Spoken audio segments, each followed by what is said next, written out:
Home Abstract and Title Company was founded in 1867 and is the oldest company still operating in McLennan County. Home Abstract is comprised of a team of honest, friendly, hardworking professionals dedicated to providing both commercial and residential real estate clients with the highest level of communication and service. Their team is committed to working hard and building and maintaining strong relationships because transactions are so much more than just deals. They are clients, deserving of the courtesy, care, and respect that Home Abstract and Title Company is known for. Visit Home Abstract and Title Company at homeabstract.com. Cross the Brazos and Waco, ride hard and I'll make it by dawn. Cross the Brazos and Waco, I'm safe when I reach San Antonio. Welcome back to the Waco History Podcast. We are deep into the Crossroads series, this special series of episodes that Rick Tullis is doing as my compadre on this journey through Waco's past and looking at it as Crossroads. Welcome back, Rick. Thanks. Glad to be here. I think I feel like I got an upgrade there. I'm compadre now. So I'll take it. Well, I'm excited. Waco's got such a deep history of educational institutions, higher ed institutions, even to the point of being labeled from somebody's marketing brain, the Athens of Texas at one point. So I don't know. What do you think about that? Being you are in academia, does Waco feel like Athens? Yeah, I no. Having been to Athens, been on the Acropolis, I don't. Maybe Lover's Leap has a little bit of that feel, but it's hard to find here. But yeah, I by the late 19th century, it's deemed that, along with a couple of other. Yeah, we're not the only ones. Texas and there's cities. actually a real Athens, Texas. Of all, there's every name in the world and towns in Texas, and there is a Athens. Yeah, I would say that Athens, Texas, has the biggest claim as the Athens of Texas. But I think it's reflective of just the vibrant educational scene in Waco early on and continuing. This will be a two-part episode, so we'll get into some latter institutions in the second. But we want to start at the earliest period here, Rick. So where do we start if we want to start with education in Waco? You think about it, it's a frontier town, really, in the 1850s. Waco, McLennan County, kind of on the edge of the frontier. But even then, in the earliest stages, they were already thinking about higher education. It was already something that was happening. I mean, most of us know the story of Baylor, founded in 1845. And it's known as the longest continuous institution, but it wasn't founded in Waco. It was founded in Independence, Texas. Mm-hmm. And we'll get a little bit more of that in a minute and how and why it ended up in Waco. But it is interesting to say or to think about the Republic of Texas was interested in starting these institutions of higher learning. Mm-hmm. Yeah, so contextualize this for us. If we talk about Waco as the area is founded in 1849, the city and county organized the next year. Contextualize that for us with regard to education. What's going on in the state during that period? Yeah, so between the founding of Texas as a republic to before it joined the Union, the legislator granted or put out grants for 8 universities, 7 colleges, 10 academies, and 4 institutes. Now, I don't know what the difference is and how they categorize those 4 in different ways. And in fact, Baylor wasn't the oldest one to receive a grant and to be founded, but it's the only one that survived. Mm-hmm. Yeah, the oldest surviving university. Continuously operating, I think, is what they. There's some people down in Georgetown who try to make that claim, but they stopped operating somewhere in there. So and then after Texas became part of the Union up to the Civil War, they granted charters for another 117 institutions. So I don't know. I just think it's a little interesting. I mean, people are in survival mode. I mean, they're founding communities. They're just starting from scratch in a lot of these areas, and bringing civilization to parts of Texas that hadn't been settled. So it is interesting to me that they're making it a priority. So I can really appreciate that. And if you look at it, if you look at the ones that are started, the biggest driver tends to be the religious community, the very denominationally driven. Seems like the world was more tribal back then when it came to your religious denomination. In fact, if you of those that were started, let me give you the stats real quick. So broken down by denomination, the Methodists were the most prolific group in founding colleges. They inaugurated 21 by the end of the 19th century. The Baptists were next with 10 by the end of that same time period. And then right behind them, the Presbyterians had 8, the Catholics 4, Church of Christ 3, Episcopalians and Lutherans with 2 each, and the Congregationalists with 1. Wow, where was the Congregationalist college? I have no idea. But who's counting? Who's keeping score? In Waco, we know that. Yeah. So it's funny you should mention that. I think that those stats are really interesting. And when De Cordova and Erath kind of laid out Waco, they reserved one block for educational institutions. And so it was a city block bounded by 2nd, 3rd, Webster, and Jackson. And it is there, keeping with those stats you just mentioned, that the Methodists found the first college in 1856, which is Waco Female College. Yes. In fact, there's a great map that our sponsor, our named sponsor, Home Abstract, they're at their main location off Woodway, the access road there in Woodway. Right off their lobby, they've got this map from 1869 that they found in their archives, and I was looking at that the other day, and it actually has that a block of land laid out that says university. They were setting that aside purposely for the addition of these higher ed education institutions. So Waco Female College. It has a pretty good run from 1856 to 1893. It was a consolidation of an original. The 1856 part was the Waco Female Seminary, and then it in 1857 was combined with the Waco Female Academy. I don't know the difference between a seminary and academy. Do you? Yeah, I guess one's more of a religious. One's focused on religious education. Yep. So in that early period, so from what I saw, by the time you get to the Civil War, there are basically 2 higher education. There's Waco Female College is operating, Waco University is operating, and those both remained open during the war. And so those kind of survived the war when a lot of other schools were shutting down. Right. Now that the Waco University, I think originally called Waco Classical School, then Waco University, it had an early on Baylor connection. So what was that? Is this the Burleson connection? Yeah. Burleson's on the scene for a long time.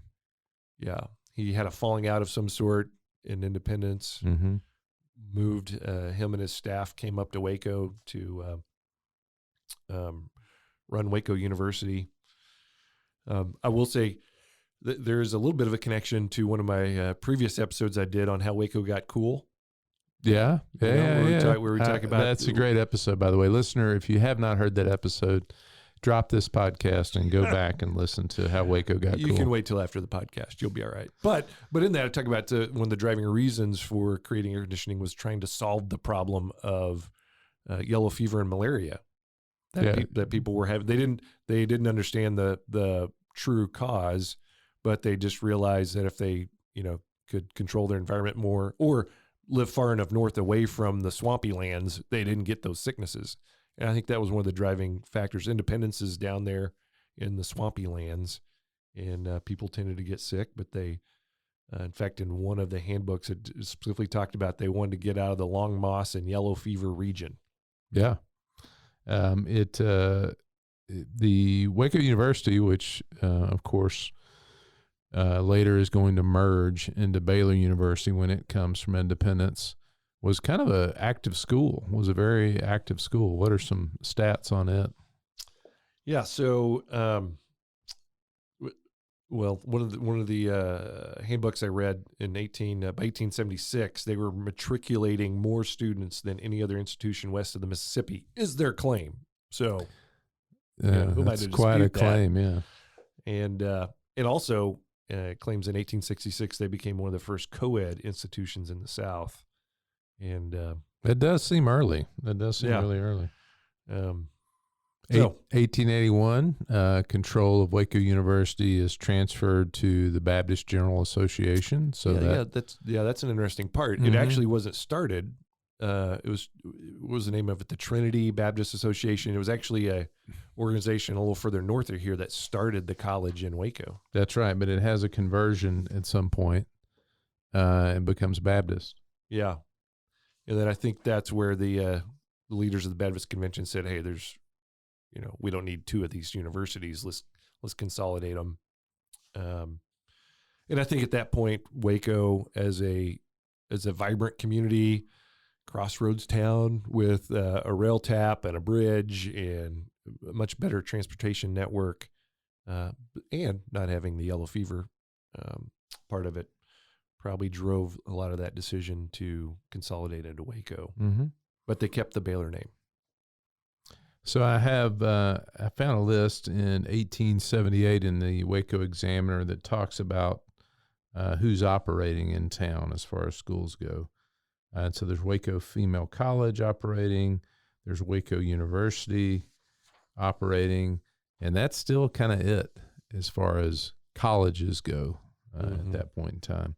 So even though it's going to be called the Athens of Texas, it's about to pick up speed here, but it gets a slow start in the early years. Right. I think the next one to be added to the list was Paul Quinn. Mm-hmm. Now, it didn't actually start in Waco. It eventually moved to Waco.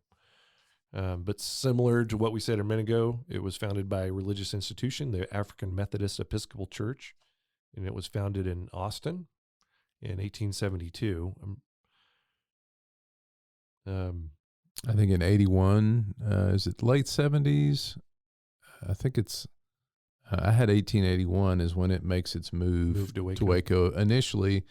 And most folks don't know it was at Mary and 8th, originally were the location for Paul Quinn College before they move out to what was the former Garrison Plantation. So if the street that borders Paul Quinn campus now is Garrison, and that is named for the Garrison Plantation. There were 31 acres up there that became the home of Paul Quinn when it moved up to an area that, and you may remember this from our East Waco episode, that was called the Hill. There was the hill and then the bottom. So the hill in East Waco became the home of Paul Quinn College. So where'd the name Paul Quinn come from? Yeah, so Paul Quinn is named in honor of Bishop William Paul Quinn, who was a leader in the AME church. Mm-hmm. At their initial location, this is freedmen now that are and women, freedmen that are going to school, newly freed slaves, men and women. They're taught blacksmithing, carpentry, tanning, saddlery, and other such skills. I said 31 acres. It's actually 21 acres of the old Garrison Plantation is where it moves. Great. Yeah, it was one of the. It was the first black African American college in Texas. Now, it didn't stay in Waco. And it went through its ups and downs. It's going to have a long history in Waco before it leaves. However, over 100-year history. Yeah, it's amazing, and went through some tragedies. I think one thing, getting back to my Chamber of Commerce roots, in the 50s, the chapel had burned down in the girls' dorm, and the chamber and the business community raised $100,000 to rebuild. So it's great to see the community coming together to make sure they supported the college. And then I believe it was in the late 80s, 1980s, or early 1990s. It leaves in the early 1990s. and and then around the turn of the century, this latest turn of the century, Rappaport Academy begins to move in and kind of take a building at a time, rehabbing it and opening it up. But Paul Quinn moves to the grounds of the old Bishop College in Dallas. And so Paul Quinn is still operating, but no longer in Waco. Right. Yeah, but you love the fact that it's still being used for educational purposes, which is an interesting fact. As you dig in the history, there are other institutions that are called academies and colleges. One that pops up is St. Basil's College. Was at the turn of the early 1900s, was a boys' school here in Waco. But when you really look at the details of it, it was a preparatory school. These weren't higher. It wasn't a higher educational. They weren't giving out bachelor's degrees or anything like that. They were getting kids ready to go to college. So I find it interesting. It's probably somewhere along the way, the term college and universities, it probably evolved to mean different things. And as things started to get accredited and whatnot, I don't know. You might have some more information on that since that's your world. Yeah, one thing that I want to mention on Paul Quinn. So currently there's an effort to try to rehab William Decker Johnson Hall, right? Which is kind of that last building that hasn't been touched. And William Decker Johnson Hall was influential to Jimmy Carter. In fact, this kind of came out recently where he mentioned the influence of William Decker Johnson on him. And so it's got kind of some natural, it's a really interesting building because it's a very solid building that needs about $10 million worth of work now. But a really important building on that location. And hopefully there's plans now. Actually, they've even talked about Paul Quinn maybe offering, when that building gets redone, offering classes in that building again, which would be kind of Paul Quinn coming back home. Yeah. It's funny how costs have escalated. You could build a whole new dorm and chapel for $100K in the 50s, but now, you need millions to rehab a building. Mm-hmm. So speaking of things, what's in a name, there was a Hills Business College that opened in 1881 at 4th and Franklin. And you look at these business schools, or these early things that were called business colleges or business schools, and, it was more of a training ground for people working in industry in the back office, right? Mm-hmm. Bookkeeping, accounting, other basic skills you would need to be able to run a business. I don't think it would be necessarily considered a classical education at the time. Yeah. But, as businesses are professionalizing in the late 19th century, they need people with qualifications to kind of manage these places. And so, you see several of these business colleges pop up.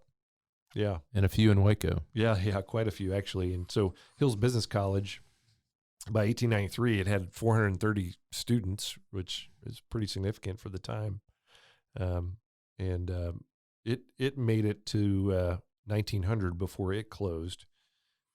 Just to compare that, so when Baylor University comes to Waco in 1887 and merges with Waco University, it has 337 students. Yeah. So that does give you, Hill Business College, not too long after that, has about 100 more students than Baylor University. Right. Yeah. Well, and let's keep on with the business college theme real quick before coming back to one of the traditional universities. So Toby's Business College, not too long in 1893, is started up.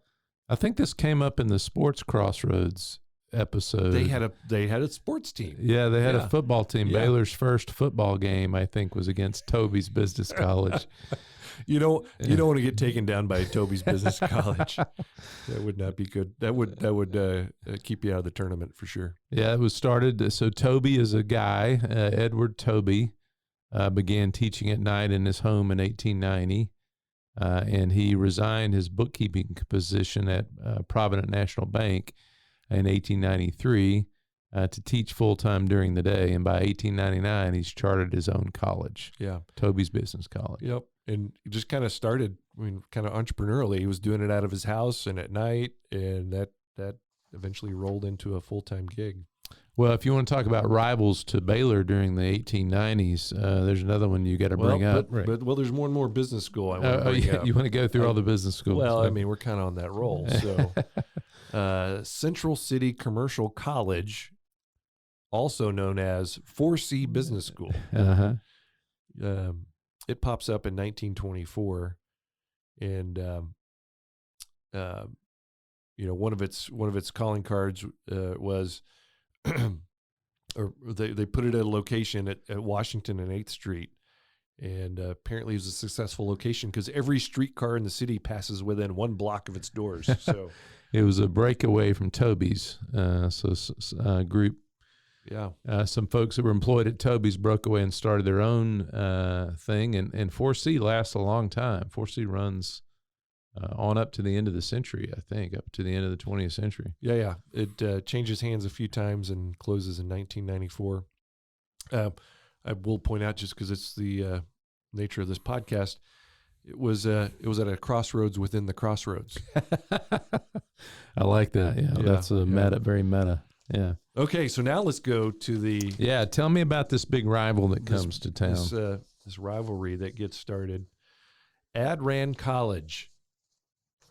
Adran College. So it's a condensed name from 2 brothers, Addison and Randolph Clark.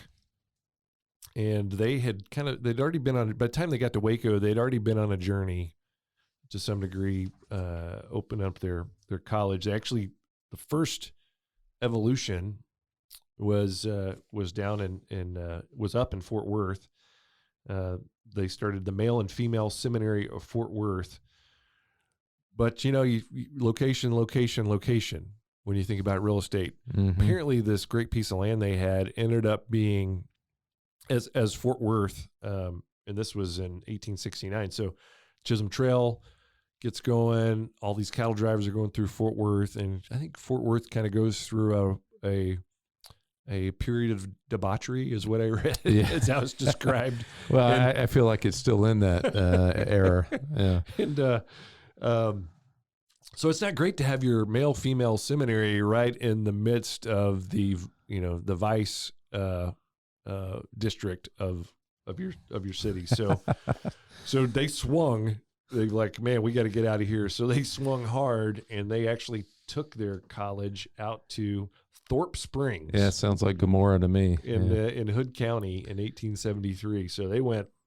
They were like, we're going to get away from everything.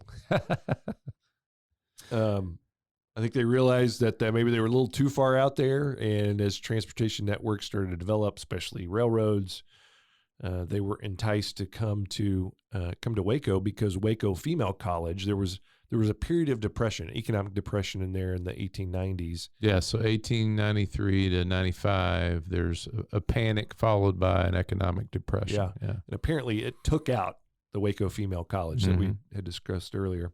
And so the vacant buildings available and a much more desirable transportation hub, and a lot more opportunities for their students. So they came here in 1895. So the faculty and students of Adran College arrived by train in Waco on Christmas Eve, 1895. Wow. And so it begins operation soon after that. 1902, it becomes Texas Christian University, and we see that in the catalog starting in 1903. Right.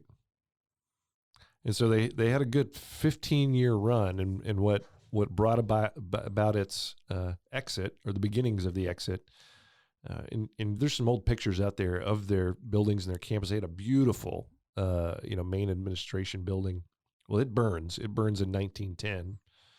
And yeah, you can see those pictures on the Waco History app. There's also some pictures of the fire. We have some pictures of the campus in flames. Yeah. So there they were. Lost their main building, and the folks, the community leaders in Fort Worth saw an opportunity. So insurance didn't cover the loss. So Losses were about $100,000. I think insurance was like $29,000 or something like that. The university made appeals all over the state to help rebuild, and the best offer came from Fort Worth for $200,000 and 50 acres of land. They landed TCU. That's a pretty good deal. That is. It's a gift that keeps on giving. In fact, as we're discussing this, it makes me think about the comments we made a second ago about Paul Quinn, and when that burned down, that would still have been in the memory of the local folks here in Waco, and that probably was a good motivation. And it's not the only time someone has tried to pull one of these institutions away from Waco. Mm-hmm. That's right. In fact, my institution, Baylor University, was tempted with in the late 1920s as Baylor was entering into some financial difficulties in the late 1920s. Dallas was the leading candidate to lure Baylor away from Waco to Dallas. Dallas, which, as you pointed out before we began recording, didn't have a major university at the time, outside, I guess, Southern Methodist University. It didn't have a major university at the time, so there was a hope to kind of lure Baylor to Dallas. And actually, the city of Waco stepped up. One of the things that Baylor needed was a performance space. And so Baylor got together, or the leading citizens of Baylor got together, organized a fundraising campaign. Of Waco. Of Waco. Citizens of Waco. Oh, yeah, I'm sorry, of Waco. Yeah. Organized a fundraising campaign and raised the money to build Waco Hall. Waco Hall. So Waco Hall, which is built in the early 1930s, and as of last weekend, it is still Baylor's main performance hall. Right. And that's why you see, that building gets used a lot in a community-wide effort. I think the Waco Symphony Orchestra and other organizations are users of that space. And so I think that sealed the deal, that kept them here, and it was a great investment. So yeah, it paid off.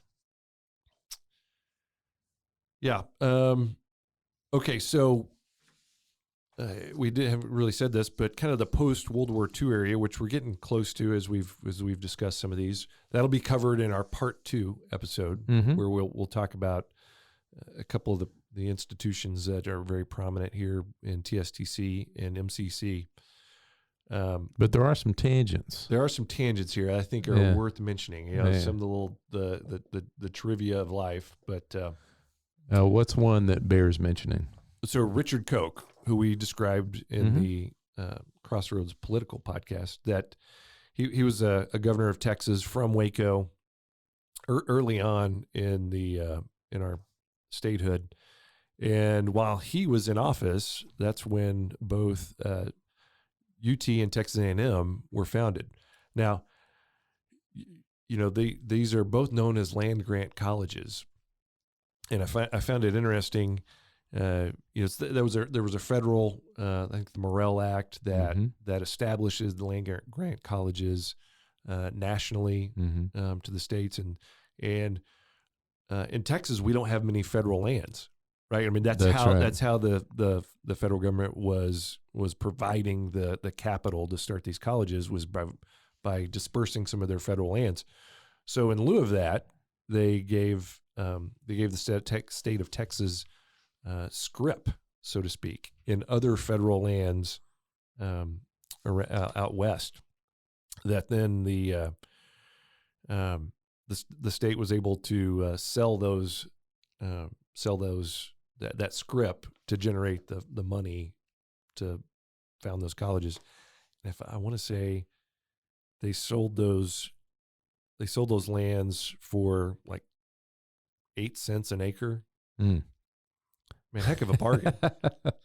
It was a good deal. Like 730,000 acres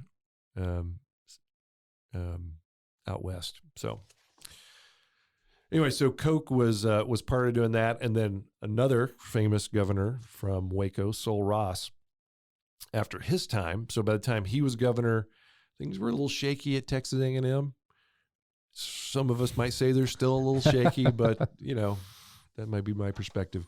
Anyway, he comes in. He finishes his time as a governor and becomes president of the Texas Agricultural and Mechanics College, and was really kind of credited for turning the university around and putting it on the path that it is today. That's right. There's a statue of him, I think, at Texas A&M University. But we also have Sul Ross State, named after him. Another significant university in Texas. Okay, here's one that most people might not realize. So there was and this is connected to Sul Ross too. Mm-hmm.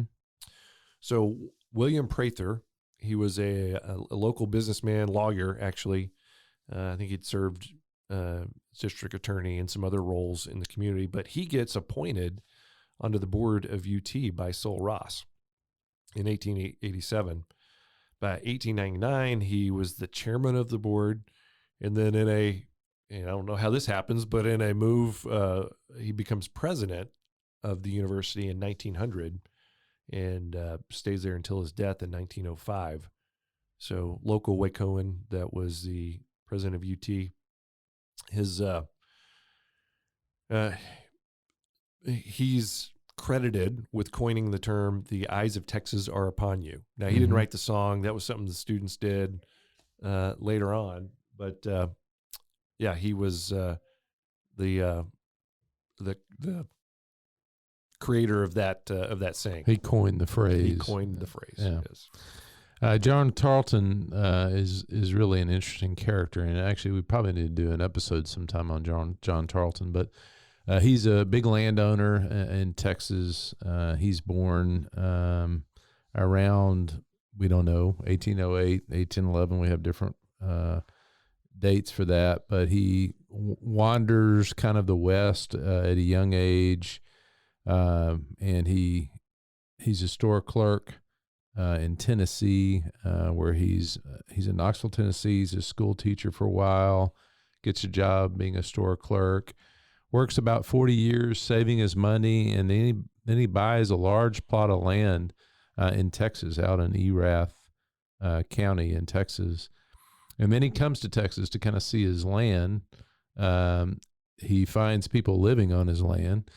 And so he actually ends up in Waco in 1860 or 1861. It's probably safe to say hostile people. Yeah, hostile people on his land, yeah. Yes. He sets up a mercantile store in Waco. And eventually, later in life, he falls in love. Yeah, actually marries the widow of one of your favorite people. The best name in the history of people named in Texas. So this is it. Telephus Telemachus Louis Augustus Abactus Johnson. So yes, otherwise known by his friends as TJ. Yeah, or Tell. You hear some of him called Tell at times. But John Tarleton marries his widow, named Mary Louise Johnson. Louise Johnson, and Mary Louise Johnson. We'll say the local connection for her, Mary Street. So just over, running parallel to Franklin, is Mary Street, and it's named after her. Do you have any streets named after your wife? Or you? I do not. I have that's aspirational, but no. Okay. All right. Well, if you really loved her, I mean, I'm just saying, you'd make that happen. Yeah. But John Tarleton, of course, leaves quite a legacy. And what's that, Rick? Well, so he does eventually leave. His marriage only lasts a year with Mary. He ends up he was successful in Waco. Ran one of the biggest mercantile shops. I think he was also involved with one of the local hotels. And but eventually, as the frontier moves, his land becomes less hostile. He ends up moving out to Palo Pinto County. Mm-hmm. It's Erath and Palo Pinto, yeah. Yep, ends up moving out there. And then in his will, he bequeaths a large amount of his estate. $85,000, which is a lot at the time. Yeah. To the founding of a college in Stephenville. Tarleton State University. Eventually it becomes Tarleton State. Yeah. So another Interesting tangent. Another crossroads through Waco. Yeah, and so there's a statue there on the campus of Tarleton as well, honoring John Tarleton's bequeath to create that institution. Yeah. Okay. Well, I think we can pick this up in part 2. Yeah, so that brings us up really to around World War II as we kind of talk about the development of educational institutions. And I think we're going to have some special guests with us next time to help bring this story up to some date. people that know a little bit more than we do. Yeah, exactly. It might be a little more interesting. So be sure and tune in for the next episode.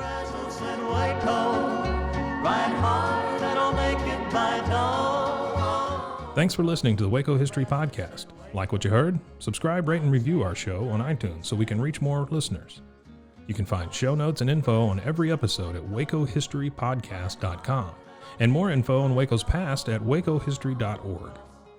Our theme music, used with permission, is Cross the Brazos at Waco, performed by the late Billy Walker. For more info on Billy's music, go to billywalker.com. Thanks for listening. We'll see you next time.